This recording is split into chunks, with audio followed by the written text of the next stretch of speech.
And now back to your regular programming. If you speak better to yourself. You showed up for probably the dumbest conversation we've ever had on this show. Let's have that smile again. Tell me how that happens. Physically should not happen. Relax. If you say Give me as well. 3 times a day, God will line it up. He's just an absolute hack, and he gets his ass kicked by the teammates every week. It's just terrible. Welcome back to Hack City. Joe DeLeone, Sean Anderson, 2 former college football players from the University of Rhode Island. Today, we're going to get into the Micah Parsons stuff. We're going to talk a little bit about Trey Lance having a surprisingly good performance in his preseason game.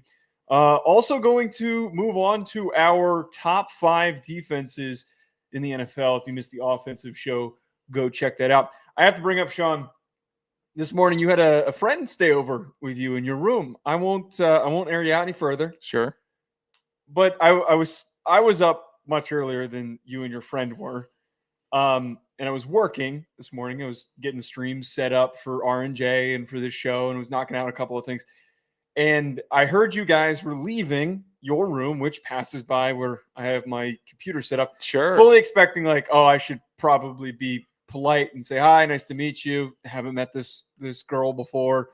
And you guys just slide past me. Yeah. Right out the door. Yeah, it was perfect. Just as I wanted to.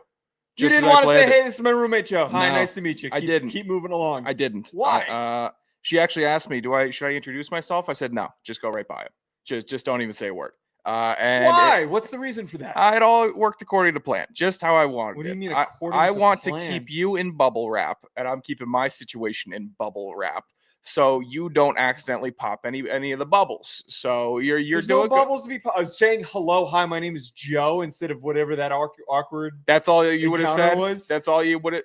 I didn't think it was awkward at all. I thought we were just walking out the door. I thought it was pretty awkward.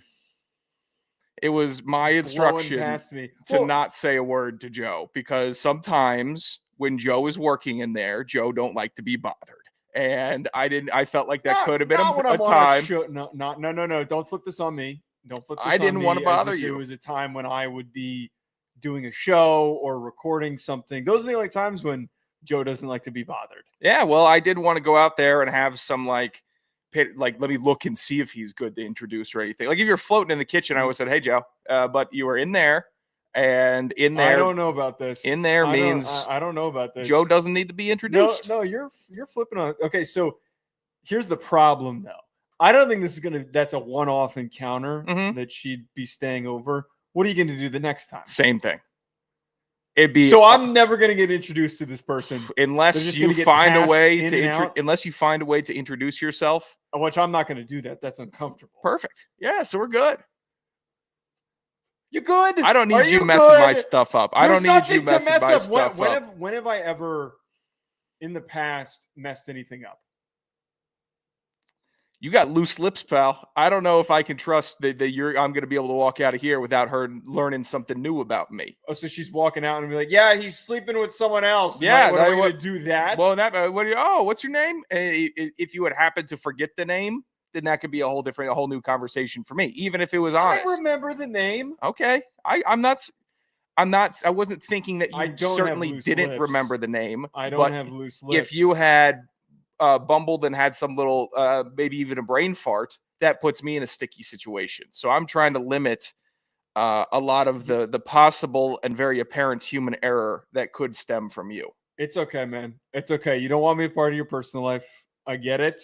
What were you going to say? What were you gonna, Hi, nice to meet you. That was weird. That was really weird. That's what everyone says. Head down, walked past me as I'm turning to say hi. You guys slide past me, and I'm just sitting there like. Did you turn? I didn't even. Yeah, look I at turned you. and I was like, and then you guys were out the door before I could do anything. It was very uncomfortable. Yeah, it was. I don't know. I was also trying to get out quickly this morning. The room was getting hot. Okay. She was cold. I couldn't turn on the AC, so I was sleeping in the heat. Yeah, there's going to need to be some adjustments. I was looking to get out quickly and not have a prolonged conversation. All right, fine. I was also irritated that I saw a shirt and a pair of shorts take a walk with her also. That I'm going to have to get back. She stole your shit? I got it. She didn't want to put all the clothes she had on for last night, so I gave her a shirt and a pair of shorts. So I got to get that back too. So yeah. You're in a blender right now. I was in a blender, You're in a and I blender didn't right need now. you adding more fruit to the blender. I Saying didn't need hi, it to be a nice smoothie. to meet you is not. That's all you were gonna say? What could I have possibly have said to make the interaction less uncomfortable than what you made it? Because again, now next time, what if this turns into more than just her sleeping over? Mhm. I'm just the weird guy that was told to not interact with. Yeah, that'd be great. Is this going to go all the way up until your wedding day? Is that how that's gonna work? Jesus Not saying with her Christ. specifically, but with, I don't know, future people sleeping over. I mean, I've seen you turn and duck into that room when I've had company over before, company that you've known before. What, are you talking about your sister? Yeah. The only time that I did that was one time when I was sick and I felt like shit. You came back in here and I felt like crap and I didn't feel it wasn't an avoiding thing. I was just trying to get back to laying in my bed. After seeing that, I figured you wanted to be left to your own devices and that any company that I had would be. There's something here that you're not telling me. I promise you there's nothing I'm not telling you here. But I definitely said, I definitely could have handled it better. She wanted to know if she should introduce herself or if I was going to introduce her to you. Didn't feel it was necessary today. Next time, maybe it is necessary. All right. Well, I think you've created a very odd environment. I think it'll be fine. In case you forgot, today, actually not forgot, I forgot we recorded the 2 episodes where I made this reference. Today's episode is presented by FanDuel Sportsbook. Our show is now presented by FanDuel. For all your sports betting needs, head on over to FanDuel Sportsbook. We got to talk about the Cowboys situation, Sean. What happened on Friday? Micah Parsons makes a very public declaration that he wants to leave the Dallas Cowboys. This is now turned into, shockingly, a soap opera type drama. We have Jerry Jones after practice saying, don't lose any sleep over this. He's dragging Jay-Z and Rock Nation representation into this. Des Bryant was brought up, even though they're not even representing Micah. David Mulgeta was also brought into the mix because apparently he tried to drag out the situation per Jane Slater. CeeDee Lamb chimed in saying, pay the man what you owe him. And Jerry keeps claiming he does not want to consider a trade, nor will he consider a trade. I don't think this is repairable. I don't think any of this is fixable. I think that this whole thing, the way that his tone was in that message, as Jerry tried to frame it, oh, this is just part of the negotiation. Not a whole lot of negotiations that get that personal, that, oh, shots are getting taken at me while I'm putting everything on the line. There's no way that this gets resolved. This is a part of Jerry's negotiation. That's what he means when he says this. That doesn't mean this isn't how other teams negotiate with their players, where they just try to speak with the player and not work around the agent, which is the Jerry Jones signature move of negotiating, is to try to directly influence the player instead of going through his representation, which has historically been deemed disrespectful as all hell. Jerry telling people and fans, I wouldn't lose sleep over this. It's commonplace. I hate that it's commonplace. I hate that we have to get to a place for him, not for other teams. He's officially requested a trade, so that puts it to like level 3 of negotiations, and then level 4 is when we start hearing possible suitors, and level 5 is when we finally see the action. So if we're at level 3, we're at level 3. But I'm sick and tired of seeing the Dallas Cowboys be at level 3 with every single player that they try to negotiate with. That isn't stupid Jake Ferguson, who's fine, but he's not doing that with Ferguson. I bet he just said, "Here's the money, go ahead, run with it." With stars, it always has to be pulling teeth with Jerry, and Micah Parsons is the biggest star he's had to deal with. I'd say even bigger than CD last year. I'd say bigger than Dak Prescott last year. Bigger, way bigger than I think anyone previously. Bigger than any Romo negotiate. It feels like T.O. If I was going to weigh the amount of fame associated to sheer talent on the football field, that's as far back as I can go when it comes to look at these mega talents that are drama filled. Micah's trade request felt like a box that had to be checked on his end. But when it happens with the Cowboys, it feels way more personal every time it happens. And it feels like, yeah, sure, I really believe that he wants to get out of here. And I really believe that Mike is saying that he doesn't want to be here. I get that, because Jerry doesn't cultivate an environment where you would want to stay and deal with this more and more. That being said, we're of course going to create some sort of fantasy situation where would be the best possible landing spot for him to go to. I think that we could name like a bunch of teams. Like the Patriots would be sick seeing him with Vrabel. Mm-hmm. I think that seeing him end up in Washington would be really fun, which I know that you're going to bring up in a second. I see people bringing up him going to Philly. I've seen a lot of Tennessee stuff. Tennessee ain't happening, man. Are you kidding me? What do you mean? They might have the money to make it happen. I think the Rams are a fun, projectable outcome for this because the amount of times disgruntled stars have ended up there. San Francisco, I don't know off the top of my head what their cap situation is. I'm sure it's not super open to make that happen. But at the same time, him and Nick Bosa would be sick. I think that the Chicago Bears, which on FanDuel, their over-under win total is set at 8.5 wins for this upcoming year. Imagine how much better they would be if they had Montez Sweat and Micah Parsons. That kind of feels like a Khalil Mack type of a deal. Where, remember Khalil Mack with the Raiders, contract negotiation, that was breaking down a little bit. He gets moved on from, and he just tees off on the NFC North for that period of time that he was in Chicago.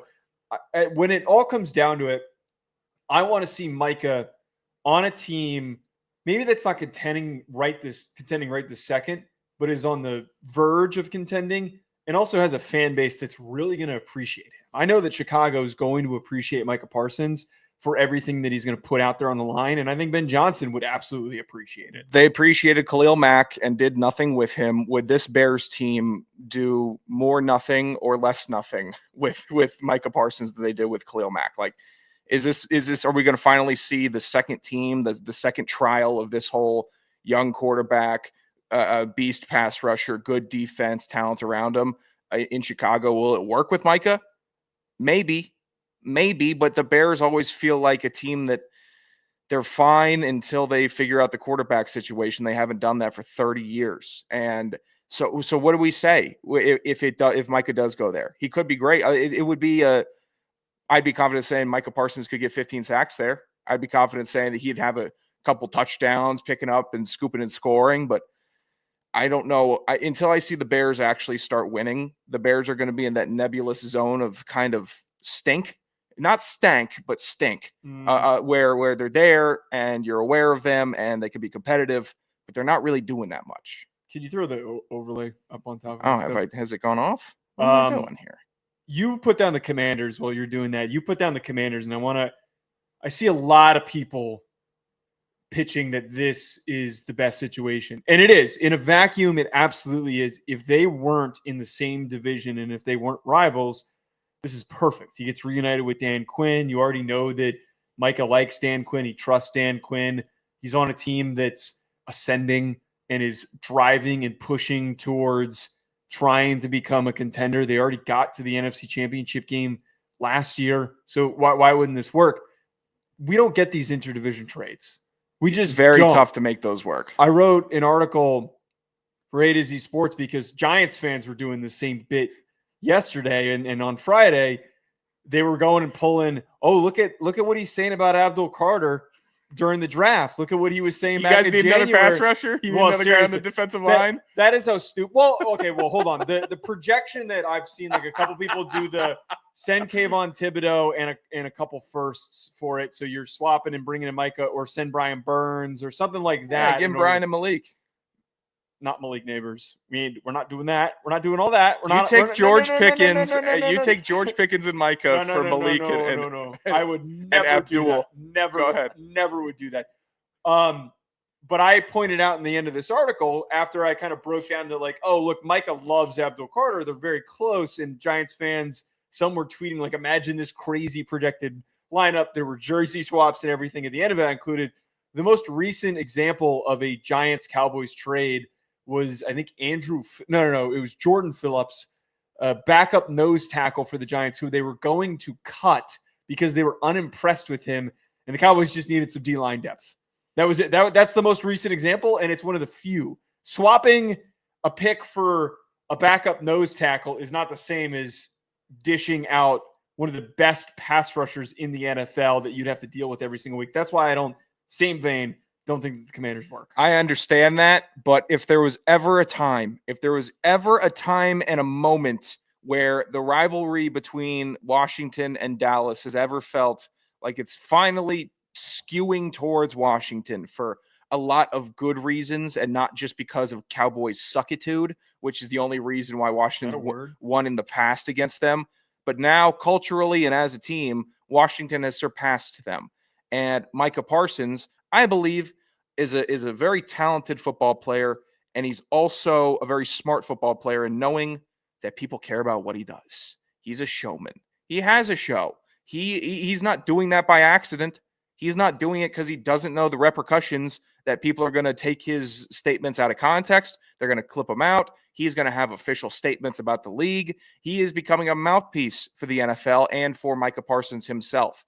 So if he really wanted to become the most hated as well as the league's savior, then he goes interdivision. Then he goes rivalry swap.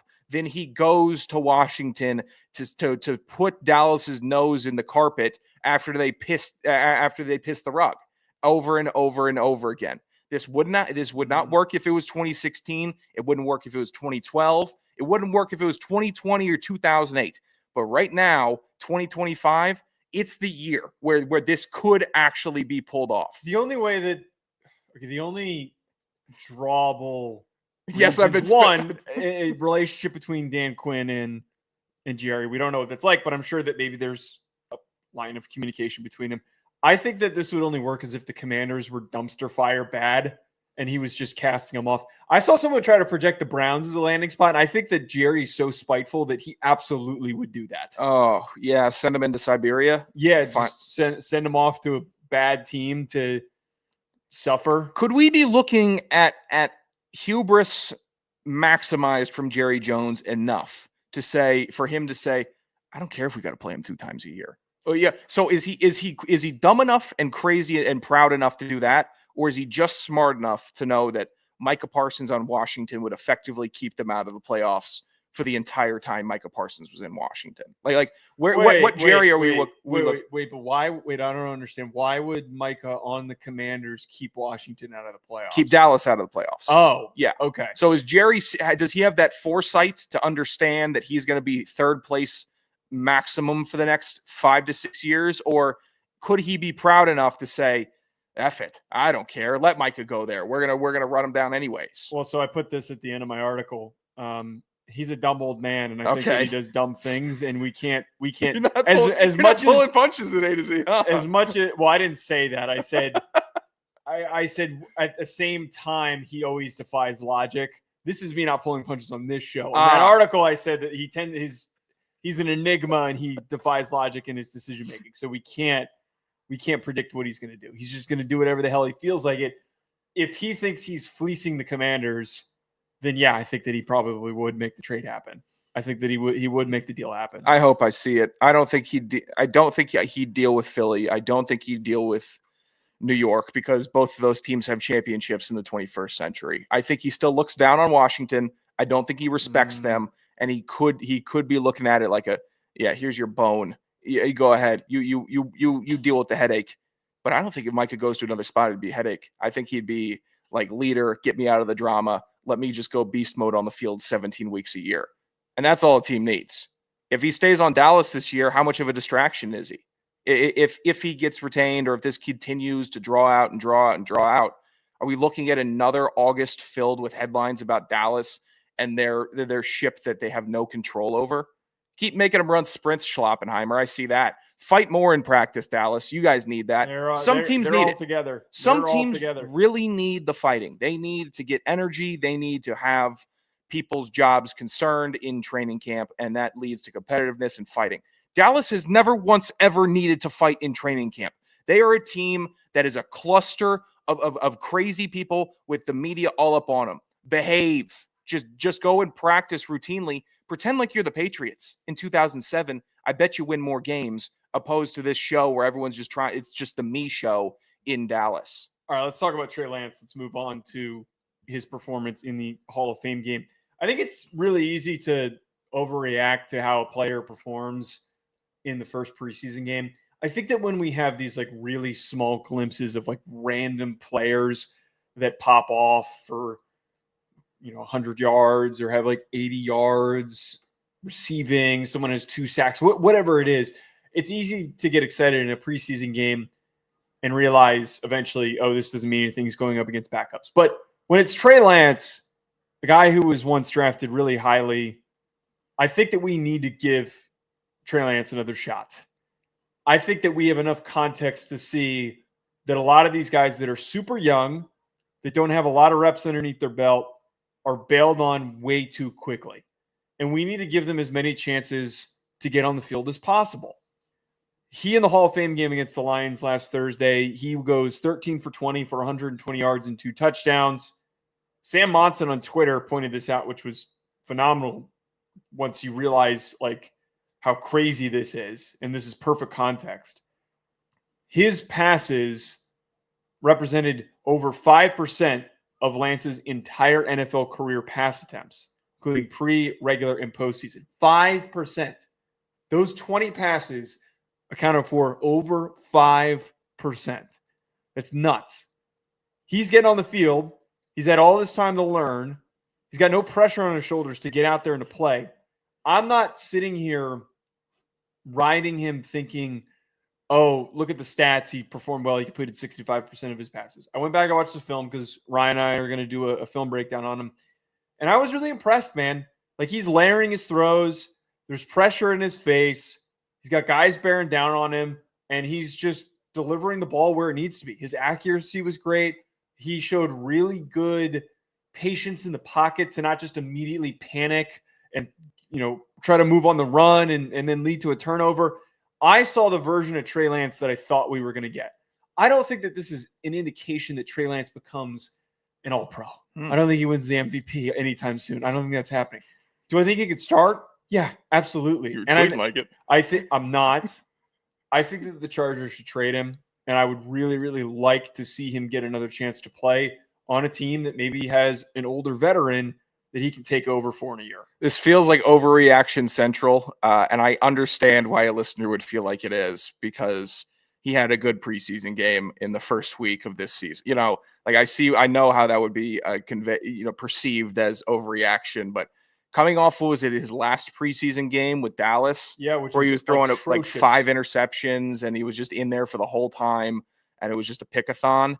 From that to this, also makes me want to bash Dallas even more to seeing what a competent franchise like LA can put together with a quarterback of Trey Lance's caliber. I'm pulling for him. I think that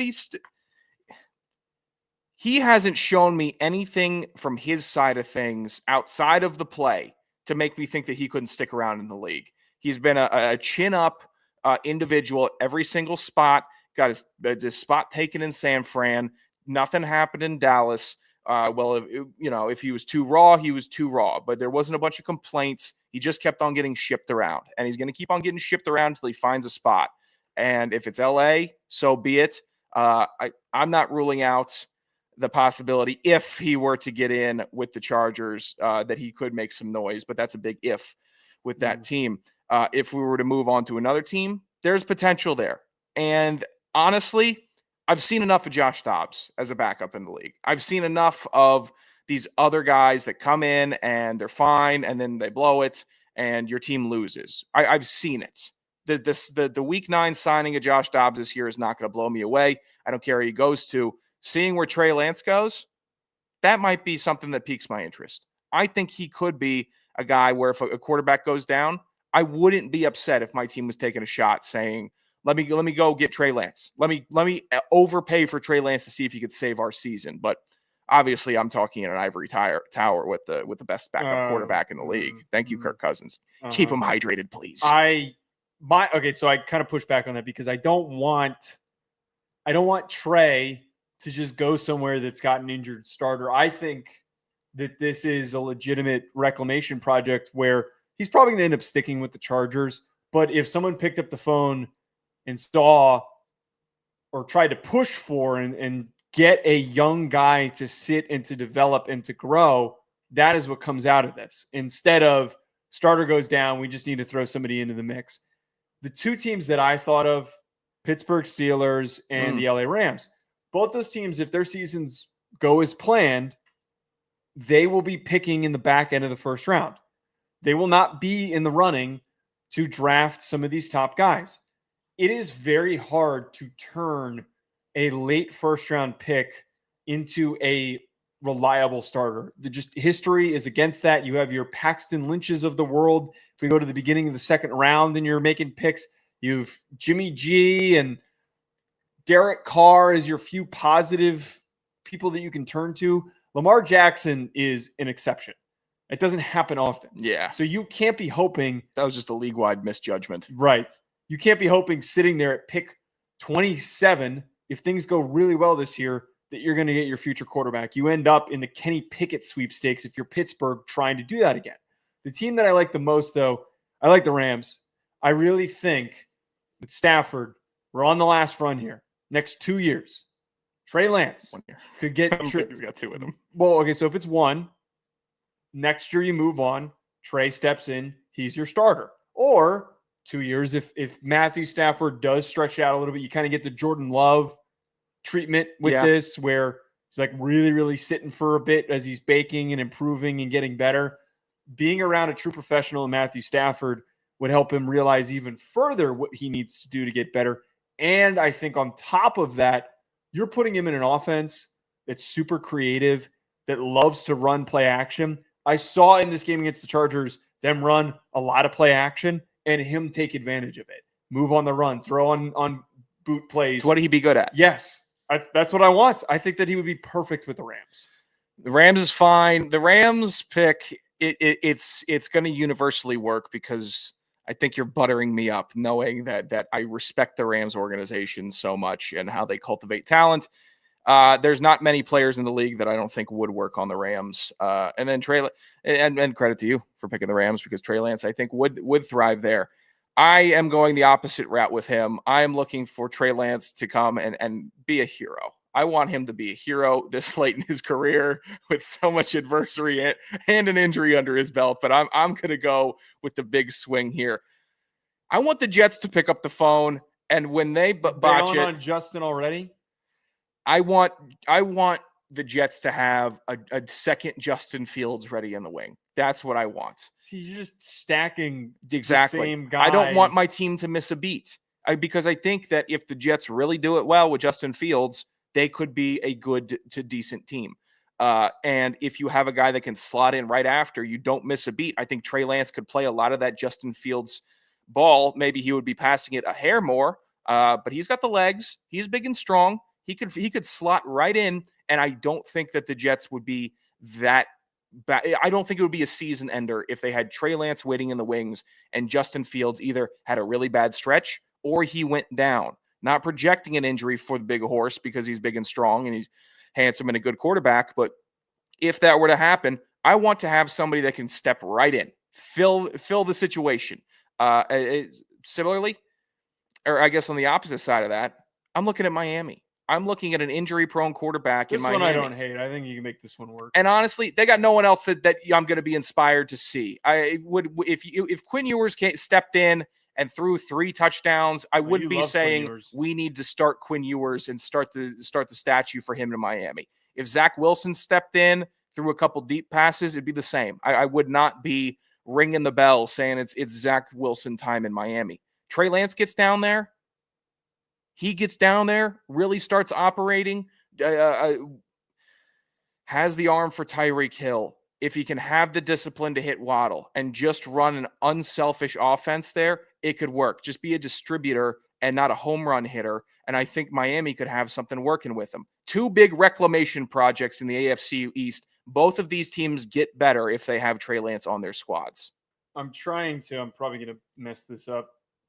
I'm trying to figure out if Mike McDaniel was still with the 49ers when they drafted. I don't know if he was or not when they drafted Trey Lance, because McDaniel was the OC with the 49ers in 2021. This says, Wikipedia says that Trey Lance was drafted in 2021, but I don't know. You don't know if there was any overlap? Well, like I don't know what the overlap would have been. Like, is it one of those things where 2020? No, I guess it would mean that there's overlap. I'm overthinking this. So they were there at the same time. So that is actually a pretty good example.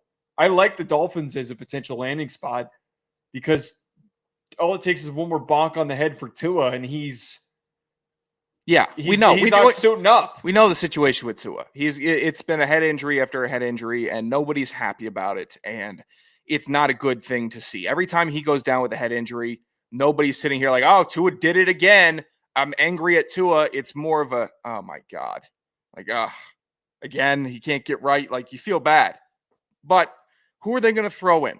Who are you going to throw in that's going to save a season? Or is Miami just going to punt? And it's going to be another year of disappointing soft football. And then we're looking at a big firing. We're looking at where we're scrapping pieces, and they don't have a lot to sell off. They really don't. Their young assets are few and far between, and they don't have good bones on the defense. So they're going into a season where they need a miracle anyways. Let Tua goes down. Let's give the big man from North Dakota State a shot. I'm for it. I think that he's much better for that offense than Tua is. But the Rams, be aggressive. To go back to yours, the Rams is obviously a better situation for him. That one's the best one. Let him sit, let him kind of chill and still learn, a different guy to learn from, and then boom, hits the ground running in 2026. I like that you're thinking about what's best for the player. I'm thinking about what would be most entertaining for me to watch. And that would be a Trey Lance resurrection of some bad teams. The problem is those. One, I don't think that Trey's ready to fix a team like Miami's problems. So he'd get shipped there. Tua goes down. He steps in. McDaniel and the coaching staff gets fired at the end of the year. Yeah. And then he's off to square one again. Well, maybe he's starting over again. He'd maybe just put some good stuff on tape then. And that's all I need from him this year, by the way. If he does get in, just put better stuff on tape. Show a little bit of competency, and then someone will take a swing. I think it takes like 2 games, and you get a swing taken on you. Realistically, what's probably going to happen with this is he's not going to play. He's going to stick with the Chargers. I tweeted this in a Chargers podcast host who I've been on their show before. He commented, well, he's not the guy that I would trade away. And I commented back, well, this is me being selfish. I think from the Chargers perspective, if you see him play that well, it's, oh, wow, we've got maybe one of the best backups in the NFL with Trey Lance. This is awesome. So they're not going to trade him away unless somebody blows him away with an offer. You would need to like really, really send a good deal over to like actually entice the Chargers to make this happen. I think he's only on a 1-year deal. So it would be like the Baker Mayfield situation where a couple new places to chill and figure things out. Same thing with Sam Darnold, where he had 2 stops before he got with Minnesota and then wasn't even really supposed to get onto the field. And the rest is history from there, with him ending up getting the big deal with the Seahawks. The 1-year deal to picking your destination, Trey's camp's probably in the same boat where they don't even want to jump. I get that. It didn't happen for him like it happened for Jaden. And it didn't happen to him like it happened for CJ Stroud or the guys that we've seen. Like these are the dream situations where you come out of the gate firing. It's a franchise changer. It's a culture changer. It's a player that you could a picture on your team for the next 12 years. Now we are playing scramble golf, and I think Trey Lance is capable enough and a good enough athlete where if he puts together a couple good holes, then they could be serious. There could be serious destinations from desperate teams that want to give him a legitimate shot. He literally just needs to put 2 games on tape that look good, that where he wins in the NFL.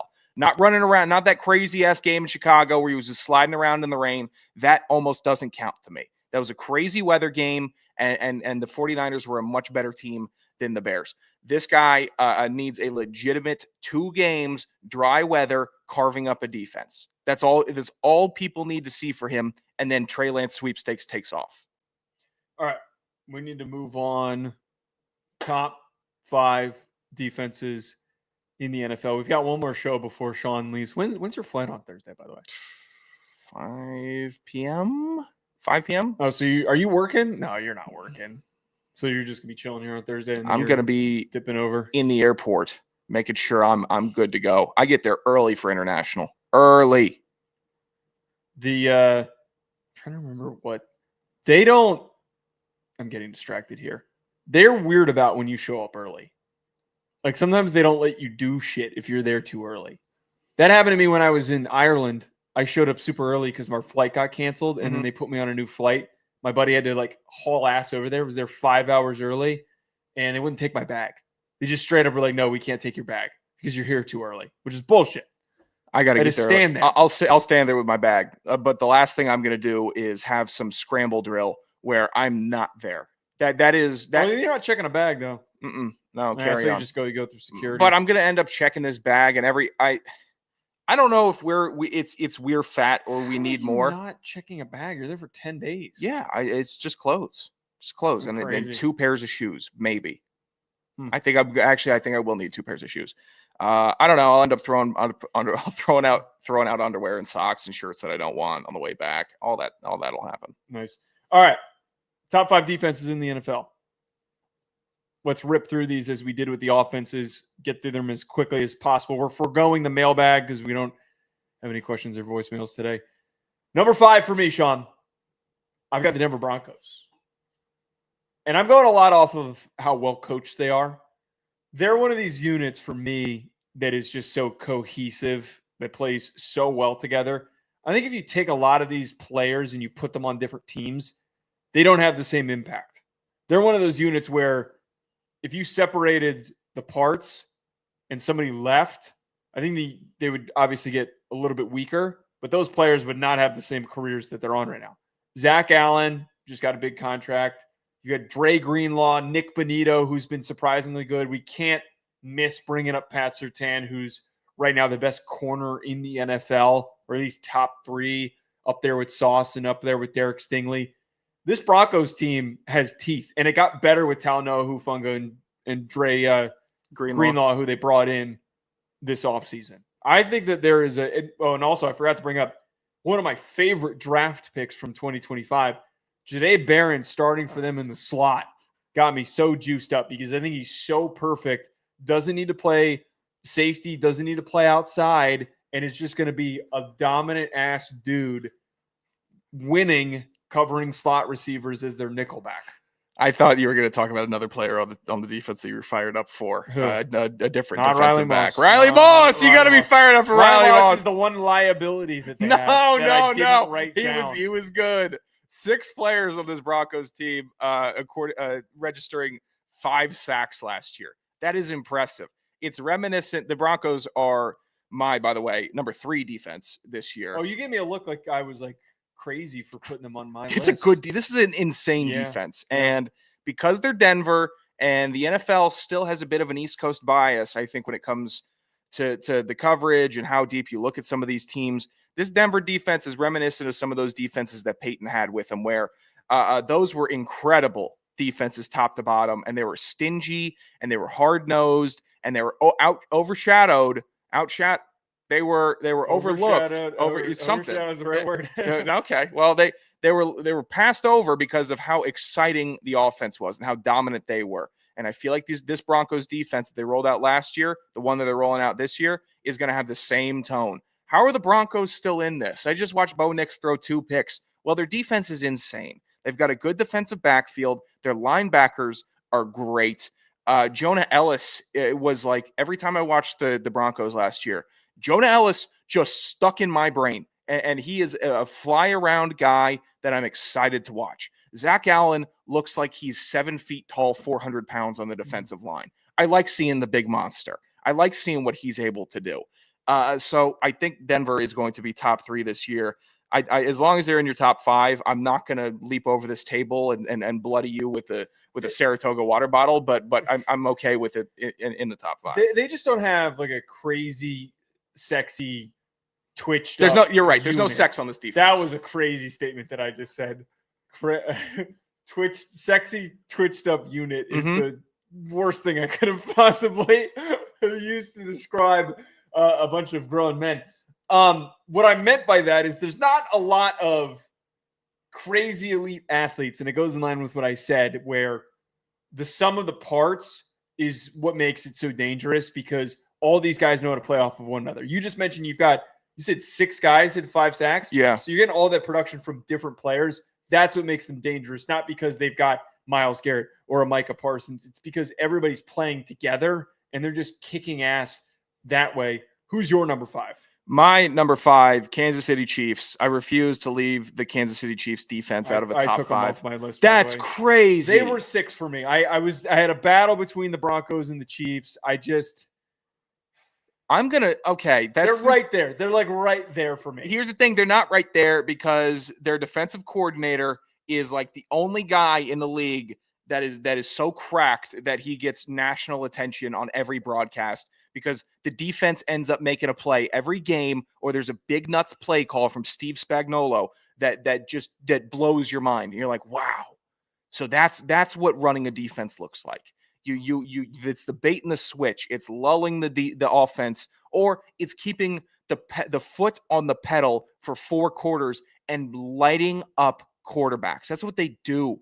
They have trust that they have an offense that, 1, can go score for score with you, and 2, they're fine running man and just sending the dogs after your quarterback and saying, we can hold for 3 seconds. We can get there. And your quarterback isn't good enough to go 3 seconds and make a big time throw with Nick Bolton running down his face, or Chris Jones sticking his hands up at the line of scrimmage. God, they deflect a lot of passes in Cincinnati too. It's a really good defense. There's no way that they're not top 5 this year. There just isn't. Again, I'm not saying that they're bad. I'm not saying that they're You're shit. saying they're doo-doo dog shit. No. I've got them effectively. I've got them at 6. They're very similar to the Broncos, where some of the parts play so well together. I love George Karlaftis. Chris Jones is a menace.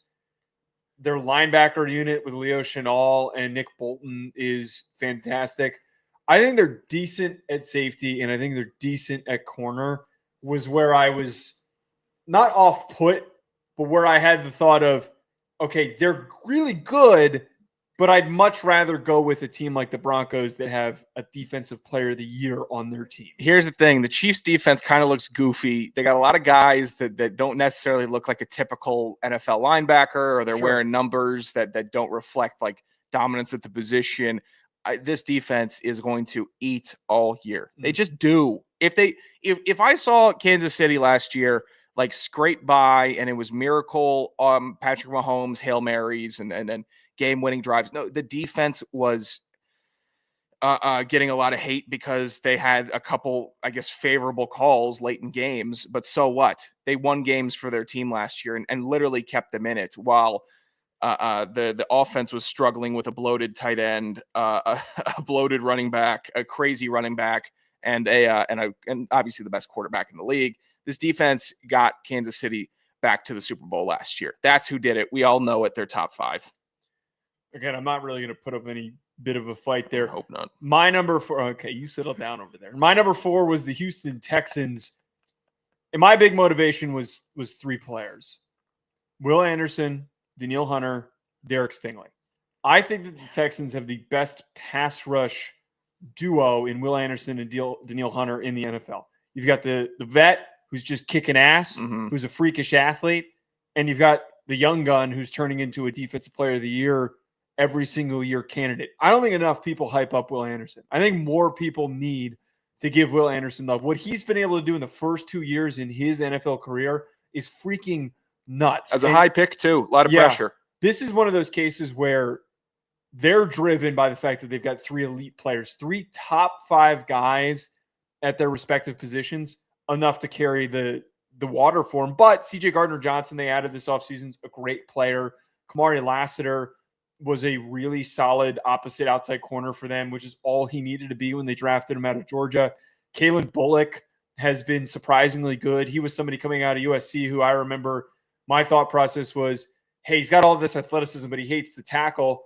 And he's just out there flying all over the field because he's tall, he's long, and he's fast, and he's making plays, just making plays every single time the ball is snapped. I think that this team is still very young, and they're only going to get better. The only spots that I feel a little about is their defensive tackle room. No, I can't do that. How do you how do you feel about them? Okay, what was you that? see, that's not defensive tackle and linebacker. I think they could use some better athletes at, but they've got so much talent for a couple of key players that they drive them up. It's fine. It's fine with me. They didn't make your list. Houston Texans. say They did not. Atlanta? No, The no, word no, Atlanta just no, come out they of your did. mouth? No, I don't think so. If you had Atlanta on here, I'd fucking end the show right now. I'd be like, end it. I'm not even going to entertain that. Hey, come on. We're getting Braylon Trice back this year. I'm excited for him. Oh, what's that face? You're not excited for Braylon Trice? I love Braylon Trice. Does that put them over the edge? No. No shot. What about Rook? Rook doesn't even know what position I he's saw playing Rook in. got a sack on Kirk Cousins in training camp. That's not too bad, huh? Slow ass Kirk Cousins, I'm sure.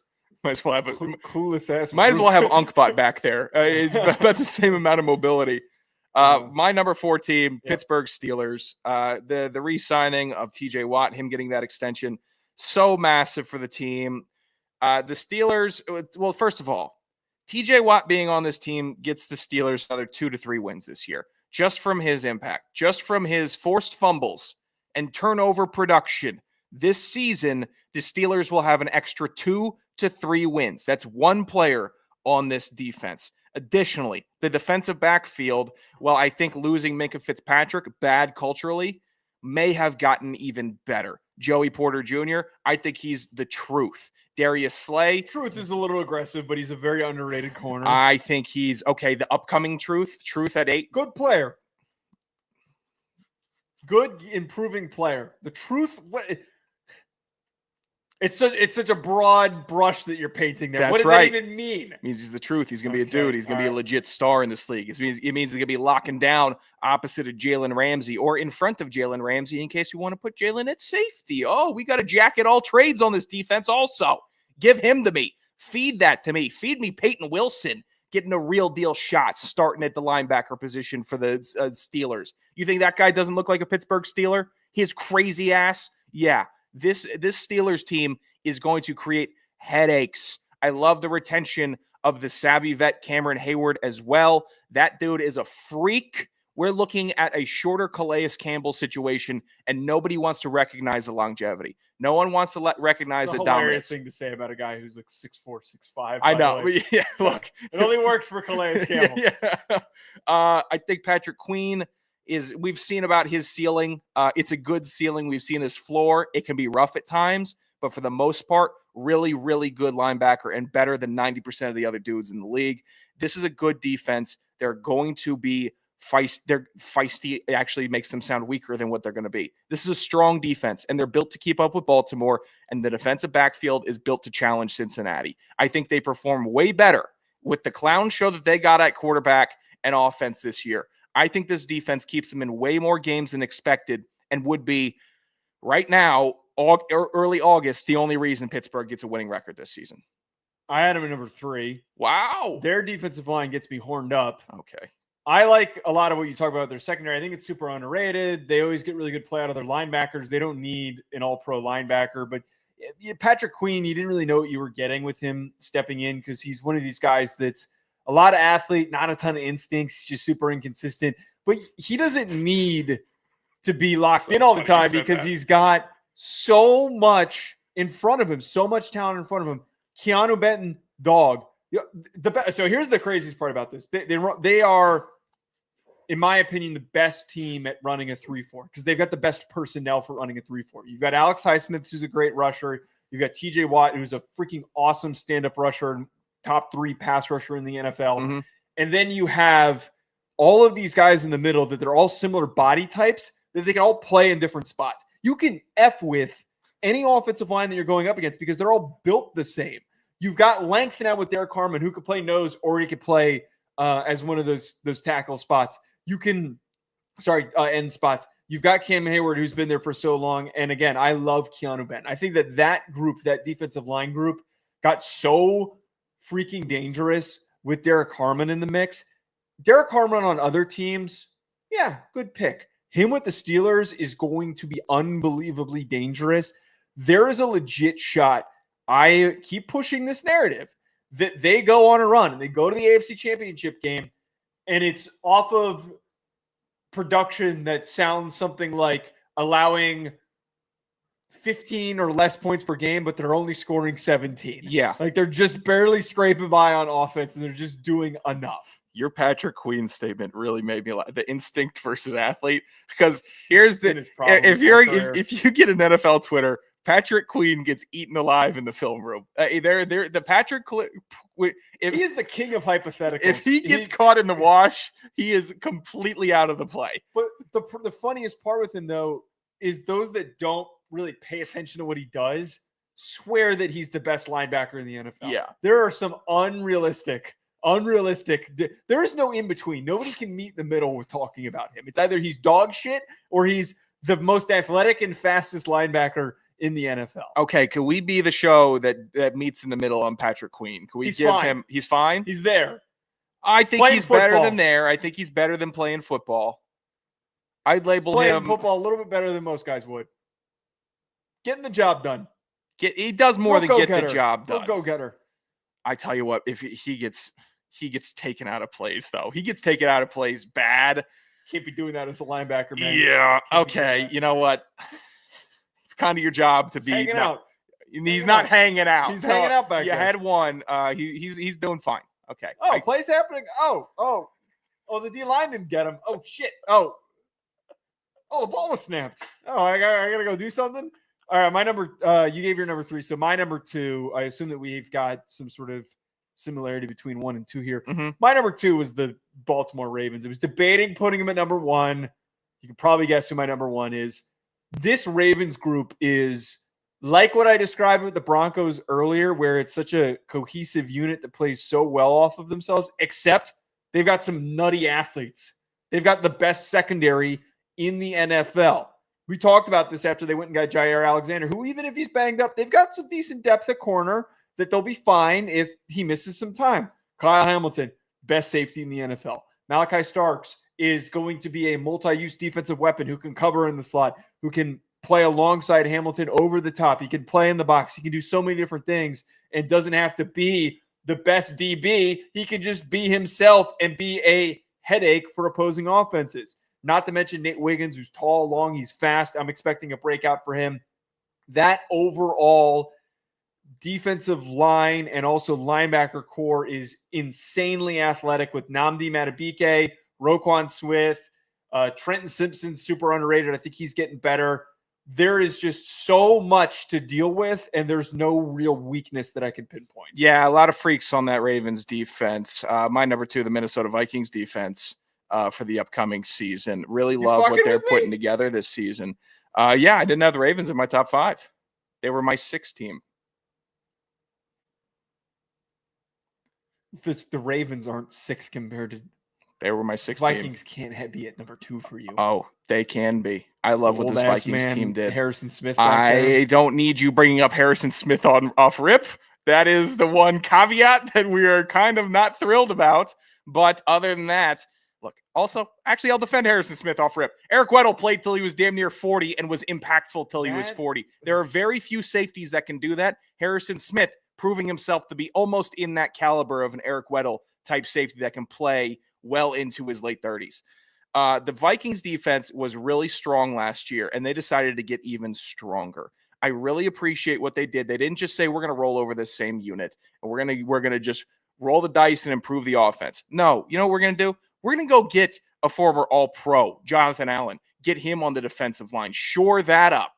We're going to have a huge body, Harrison Phillips. We're going to have guys that are on the ascent. Also, Ivan Pace Jr., thank you for making such an impact on this team, please, and thank you.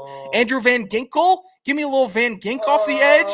This is not selling me, man. I don't need to sell you. This Vikings defense sold me last year with how well they played. Naming a bunch of names. I'm telling you, this Vikings team kept Sam Darnold, even when he wasn't thriving and on that Sam Darnold bullshit last year, in games. And when they needed him to I guess, wake up in the second half, the defense kept him alive. It's a really good unit that plays well. Unsexy. Way less sexy than that Ravens team. 1,000 times less sexy than that Ravens team. But I'm not worried about the Ravens. This Vikings team, this defense, going to be stingy as hell. This ended when you said Andrew Van Ginkel. Don't disrespect the Van Gink, man. He's fine. This is like the 7th, 8th best defense in the NFL because Brian Flores is a masterful defensive coordinator. The talent does not meet the it does not measure up to the other talent of these defensive lines. Or not these defenses, sorry, is what I meant to say. I mean, we're looking at year 2 of Dallas Turner, seeing what he can do. Yeah, That's a fat question. It is a fat question. Talk about a guy who's a whole lot of athlete, not a lot of instincts. Okay. Buddy doesn't know how to use his hands. I think Buddy's just running around out there. Just running around. Well, I think he was kind of scouted as a guy who ran around. I saw a lot of running around. When he's not running around, he's decapitating people. That's all he knows how to do is take cheap shots and run around in circles. That's it. There's no plays that happen with Dallas Turner sometimes. Welcome to the big leagues, man. Dallas Turner's going to take someone's head off. I like it. I like this Vikings defense. Not in a good way. It's never in a good way. I think that he could have a big year. A decently big year. Easy on. I'll put myself on some breaks here on big year for Dallas Turner. 7 sacks. Before we get out of here, 7's big for him. I'd like to see him get 7. Before we get out of here, the Eagles number 1 for you. The Eagles are number 1 for me. Yeah, this is a no-brainer. Their defensive line it's unit ridiculous. is comically deep and it's comically talented. Jalen Carter, Jordan Davis, Nolan Smith. You've got the Georgia Bulldogs getting after it. Zach Bond is so great in the role that they used him in. Their secondary has a lot of talent. Not great at their second outside corner spot opposite of Quinyon Mitchell. Cooper DeJean is that roving slot player that they have who's been super productive. But the one thing that I think is going to put them over the edge is they got a weapon in Jihad Campbell. And all of the reviews right now on Jihad Campbell in training camp are bonkers. You got Vic Fangio saying, I was told that we weren't going to get this guy until the end of camp, and he just showed up at practice. He just showed up and went out there and and he's already the first team unit. He's already with the first team. He was shocked that he just showed up there and he's out there smoking dudes. Here's one thing I'll really respect about the Eagles. They don't care where you were drafted. If you were the best player on that team, you will start on that team. It doesn't matter if you're a first rounder, but it's whoever is playing the best will be starting on this defense. It's old school how they operate, and it is deep, and it is scary, and it is infuriating to watch this team put together such a unit that can couple with, I don't know, the best offense in the league. Good luck. They're a wagon. I hope that Sirianni guy crashes out on the field and completely loses the locker room. But they are a team that you have to completely be wary of in every facet of the game. This defense, no fun to go against. And they play with attitude on that defense. They are like the intimidating defense. They are what the Ravens were in the early 2000s. I know the Ravens now are trying to be that team, but they're not. They don't have those guys. The Eagles have those guys. The Eagles have the hard hitters. The Eagles have the mean defensive lineman in Jalen Carter that everyone's kind of scared of. Yeah, it's the best defense in the league. It shouldn't even be a question. There's a gap between 1 and 2, by the way. Yes. No debate there. All right, we're going to be back on Tuesday before we send Sean off to a farm. Never see from him again. No, I'm just kidding. At Joe DeLeone, I'm not putting Sean down. At Joe DeLeone at Citizen Radio, at Hack City Pod, 201-834-4308. Call in with your thoughts, questions, comments, concerns, stories, whatever it is. Call in. We'll talk to you on Tuesday.